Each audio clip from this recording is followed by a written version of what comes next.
दिल्ली से जबलपुर जा रहे स्पाइस जेट के विमान की दिल्ली एयरपोर्ट पर इमरजेंसी लैंडिंग कराई गई। बताया जा रहा है कि फ्लाइट में यात्रियों को धुआं दिखा। उस वक्त ये प्लेन करीब 5000 फीट की ऊंचाई पर था। राहत की बात यह है कि सभी यात्री सुरक्षित हैं। हाथ से पंखा झलते लोगों की यह तस्वीर किसी बंद कमरे की नहीं, बल्कि ये आसमान में उड़ते स्पाइस जेट की एक विमान की है। प्लेन में अचानक धुआं उठने लगा, जिससे लोगों को घुटन महसूस होने लगी।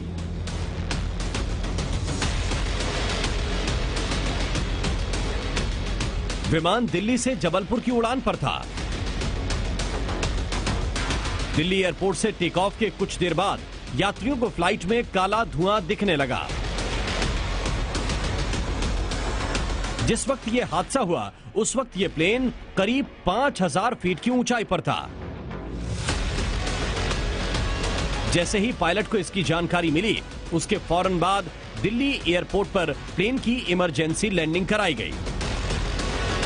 हवाई सफर करने से पहले यात्रियों ने नहीं सोचा होगा कि उन्हें ऐसी मुश्किलों का सामना करना पड़ेगा।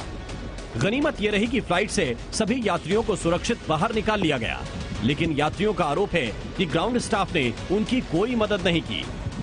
हम लोग आज स्पाइस जेट से ट्रैवल कर रहे थे तो अचानक प्लेन में कुछ धुआं होने लगा और हम लोगों ने थोड़ा पैनिक होना स्टार्ट किया। तो इन लोगों ने सांस लेने में दिक्कत हो रही थी। तो मेरे साथ और भी पैसेंजर्स हैं जो काफ़ी ज़्यादा प्रॉब्लम फेस कर रहे हैं। तो मेरे साथ सरदार जी भी हैं। बहुत बहुत बहुत बुरी हालत हुई है। मैं एस्थमा का पेशेंट भी हूँ, मेरे को बीपी भी रहता है। इतना धुआं इतना भर गया था और ना ही कोई ग्राउंड स्टाफ कोई आज यहाँ पर हम लोगों के लिए किसी हेल्प के लिए है। This is ridiculous.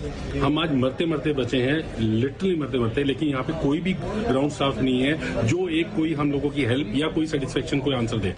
Spice jet की फ्लाइट में ऐसा पहली बार नहीं हुआ। पिछले महीने पटना से दिल्ली जा रही फ्लाइट के इंजन में टेक ऑफ के कुछ देर बाद ही आग लग गई। टेक ऑफ के 25 मिनट बाद ही पटना एयरपोर्ट पर फ्लाइट की इमरजेंसी लैंडिंग करवानी पड़ी थी। उस फ्लाइट में 185 यात्री मौजूद थे, जिन्हें सुरक्षित बाहर निकाल लिया गया। जून महीने में दूसरी बार भी घटना कुछ ऐसी ही हुई। पटना से गुवाहाटी जा रही फ्लाइट को तकनीकी खराबी की वजह से रनवे से लौटना पड़ा था। इस फ्लाइट में कांग्रेस प्रवक्ता राजेश राठौड़ और बिहार सरकार के मंत्री अशोक चौधरी भी मौजूद थे, लेकिन टेक ऑफ से पहले ही फ्लाइट को कैंसिल करना पड़ा था। ब्यूरो रिपोर्ट, जी मीडिया।